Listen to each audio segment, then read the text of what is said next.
Greetings to you. Welcome to today's episode of Bolts of Wisdom that are building and defending the family of God.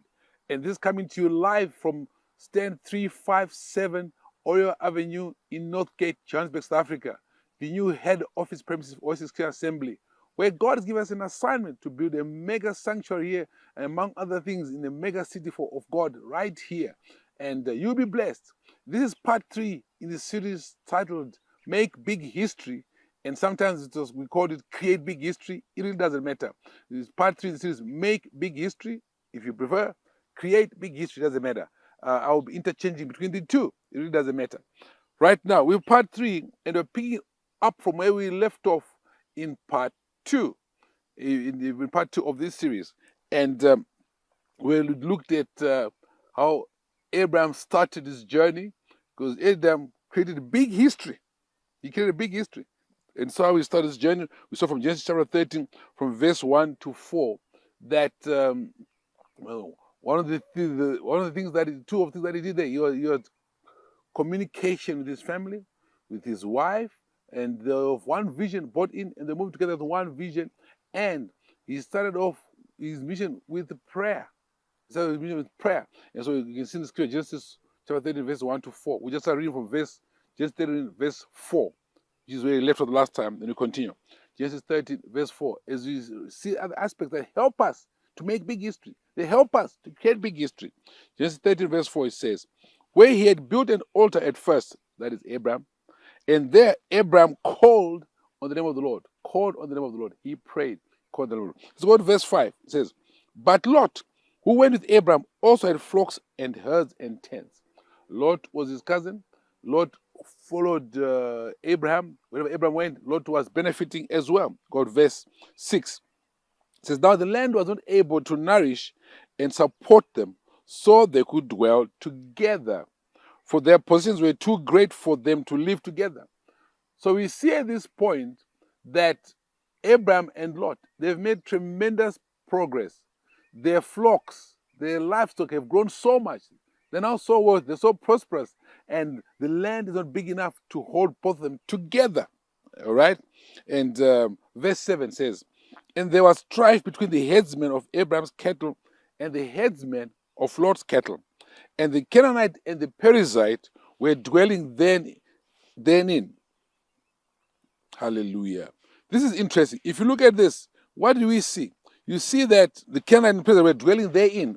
I'll just read again, Genesis 13, verse 7. And there was strife between the headsmen of Abraham's cattle and the headsmen of Lot's cattle. And the Canaanite and the Perizzite were dwelling then in the land, making fodder more difficult to obtain. So apart from Abraham and Lot having so much livestock and so much wealth now, there were other people that lived in that land, the Canaanites and the Perizzites, who also had their own livestock. So cattle feed, livestock feed was scarce. It was now a big challenge. For verse 8. So Abraham said to Lot, Genesis 30, verse 8. So Abraham said to Lot, let there be no strife, I beg of you, between you and me, or between your headsmen and my headsmen, for we are relatives.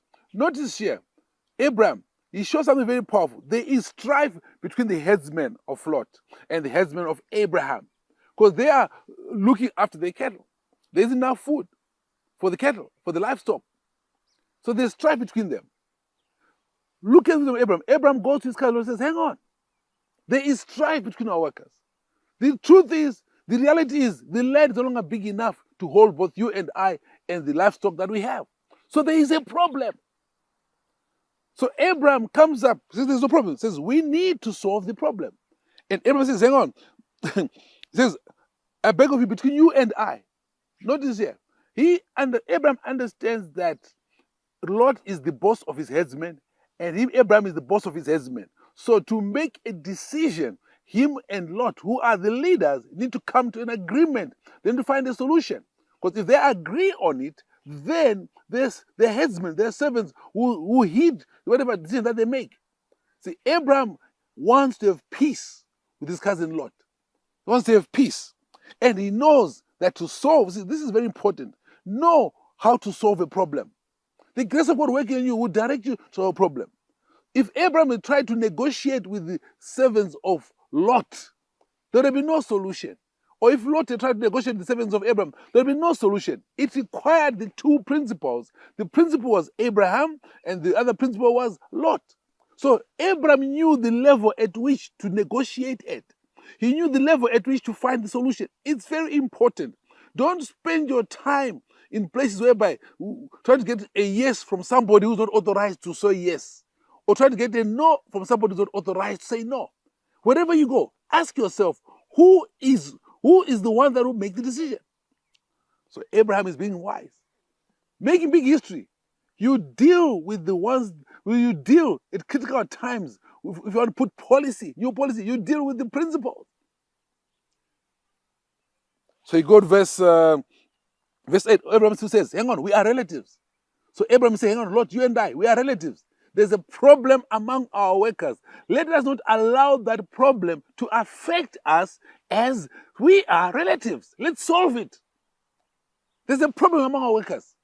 It's not a problem between you, Lot, and I. It's among our workers. Very important.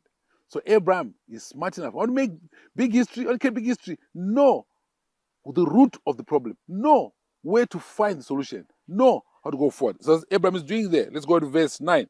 He says, is not the whole land before you? Separate yourself, I beg of you, from me. If you take the left hand, then I'll go to the right. Or if you choose the right hand, then I'll go to the left. So Abraham comes to a solution. He says, hey, Lord.